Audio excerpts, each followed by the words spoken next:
I am 64 years old, and at this stage of life, surprises are rare.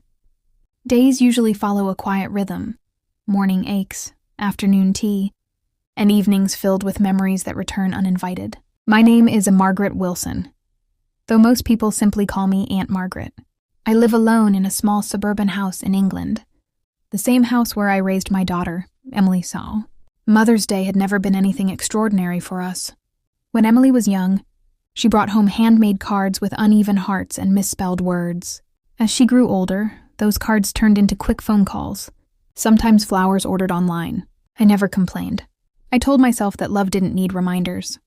That Mother's Day morning, I was standing in the kitchen, struggling to open a jar of strawberry jam, when I heard footsteps behind me. "Mom," a familiar voice said softly. I turned around, startled. Emily rarely visited without calling first. She stood near the doorway, holding a simple cream-colored envelope. No flowers, no gift bag, just an envelope. Her eyes looked uneasy, the way they used to when she was a child about to confess something. "Happy Mother's Day," she said, handing me the envelope. "Please read it." The envelope felt heavier than paper should. I wiped my hands on my apron and sat at the dining table, the same table where Emily once did her homework while complaining about math. She remained standing across from me, arms folded tightly, as if bracing herself. The card was plain. On the front, written neatly, were the words, "For my mother." I opened it. The first line stole the breath from my chest. "Mom, there are things I've never said to you." I paused and glanced up. Emily avoided my eyes. I continued reading. "For years, I thought you were too strict, too quiet, too distant. I blamed you for things I didn't understand back then. I carried resentment when I should have carried gratitude." My hands trembled. Memories surfaced. Arguments left unfinished. Long silences in hallways. Nights when I cried alone after she went to bed. The words continued. "Now that I'm older, I finally see what I couldn't before. I see a woman who put her dreams aside so I could chase mine. A woman who stayed strong even when she was breaking inside." Tears blurred my vision. I placed the card down for a moment, pressing my fingers against my eyes, but the tears refused to stop. "Mom," Emily whispered. "Please keep reading." I picked the card back up. "When Dad passed away, you became everything overnight. I never thanked you. Instead, I pushed you away. I'm sorry for every door I slammed, every cruel word I spoke, every moment I chose distance over love." A quiet sob escaped me. I remembered the night her father died, how I learned to be strong because there was no other choice. The final lines read, "Today I want to give you more than a card. I want to give you the truth, my gratitude, and a promise. I'm here now, and I'm not leaving." I looked up at Emily. Tears streamed down her face. Before I could speak, she reached into her bag and pulled out another envelope. Thicker, official-looking. "There's one more thing," she said, her voice shaking. "Please read this too." My heart began to pound. I stared at the envelope, sensing that whatever was inside would change everything.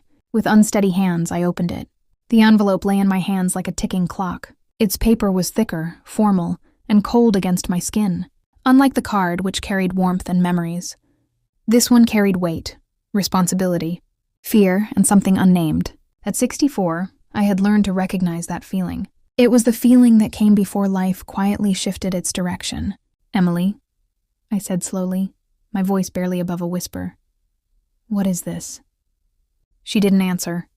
Instead, she nodded once, encouraging me to read. I slid a finger beneath the flap and opened it. Inside was a folded letter and a document stamped with an official seal. My eyes went first to the letter. "Mom, I wanted to tell you this face to face, but I was afraid I wouldn't find the courage, so I'm letting these words speak first." My heart thudded painfully against my ribs. For years, I carried a truth that I didn't know how to share, not because I didn't trust you, but because I was afraid of hurting you. I swallowed hard and continued. 3 years ago, when you fell ill and spent weeks in the hospital, something changed inside me. Sitting beside your bed, listening to the machines breathe for you, I realized how fragile time really is. The memory hit me like a wave. The white hospital walls, the antiseptic smell, Emily sitting quietly beside me, holding my hand, pretending not to be scared. That was the moment I understood that love delayed is love denied, and I couldn't keep silent anymore. My hands shook. "Mom, I'm moving back home." I stopped reading. What? I looked up, startled. Emily's lips trembled into a small, sad smile. Please, keep reading. I returned to the letter. I know you think you're fine on your own. I know you say you don't need anyone. But I also know how quiet your house has become. I know about the nights you eat dinner alone, and the mornings when your knees ache more than you admit. Tears welled up again. I had never told her those things. I've accepted a transfer at work. Same company, same position. Different city. Your city. My breath caught. This document proves it. I unfolded the official paper. It was real, signed, dated, approved. My daughter wasn't visiting. She was returning. 1,000 emotions collided inside me. Relief, guilt, joy, fear. You shouldn't change your life for me, I said, my voice breaking. Parents aren't supposed to be burdens. Emily knelt beside my chair and took my hands in hers. You were never a burden, she said firmly. You were my foundation. I tried to speak, but the words tangled with tears. She continued, her voice soft but steady. When Dad died, you stayed strong for both of us. You never let me see how lonely you were. But Mom, children grow up, and parents grow old.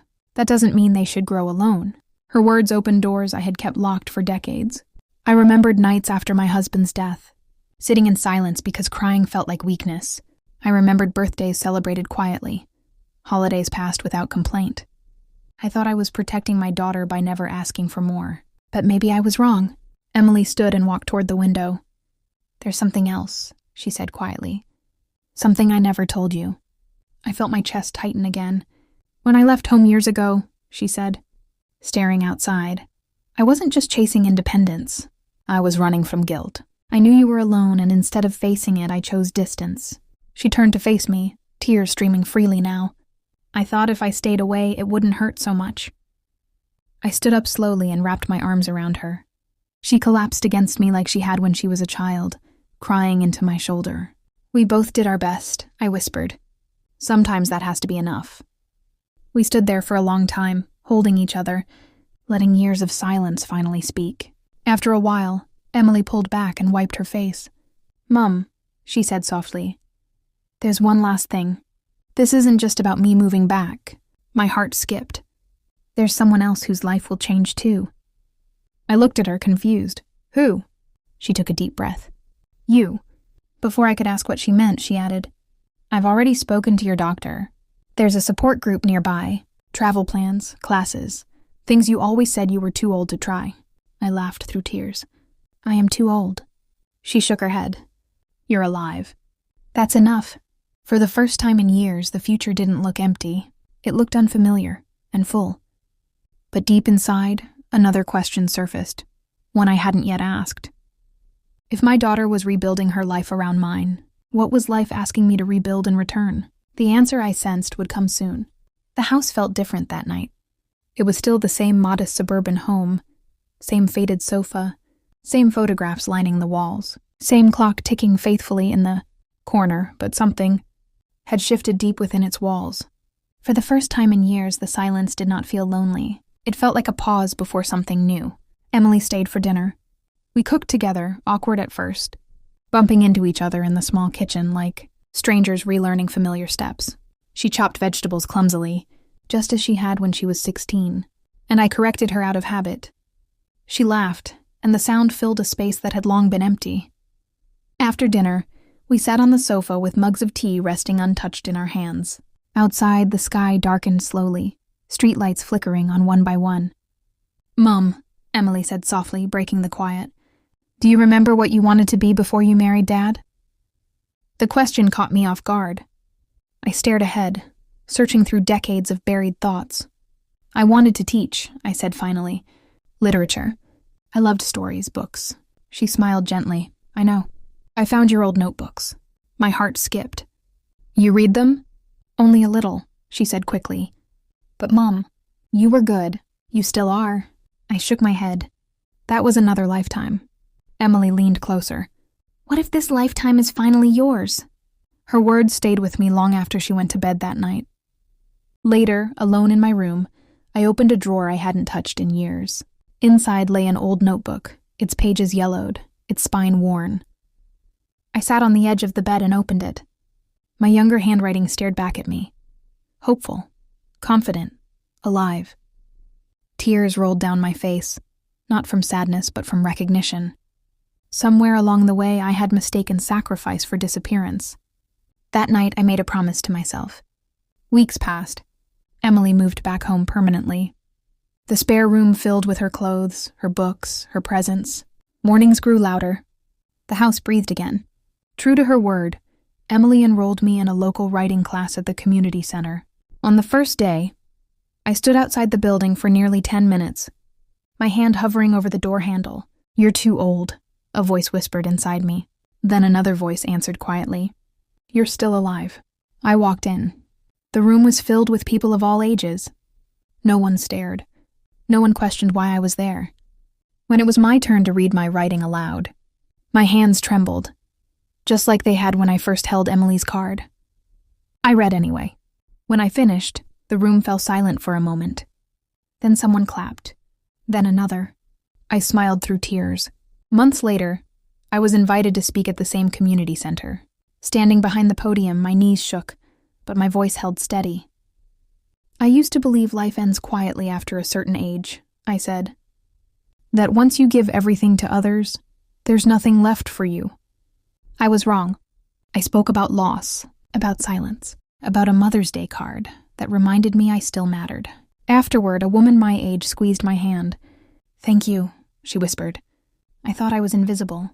So had I, once. The following Mother's Day arrived gently, without drama. That morning, Emily handed me a small envelope. Inside was an acceptance letter from a local publisher. One of my short stories had been selected for print. I covered my mouth, overwhelmed. "I didn't do this for you," Emily said softly. "I just helped you remember who you were." Later that day, I gave her a card of my own. Inside I wrote, "You gave me life twice, once when I gave birth to you, and once when you reminded me my story wasn't over." We cried together, but this time our tears carried gratitude, not regret. At 64, I learned something I wish I had known earlier. Life does not ask us to fade quietly. Sometimes all it takes to begin again is the courage to open the next envelope.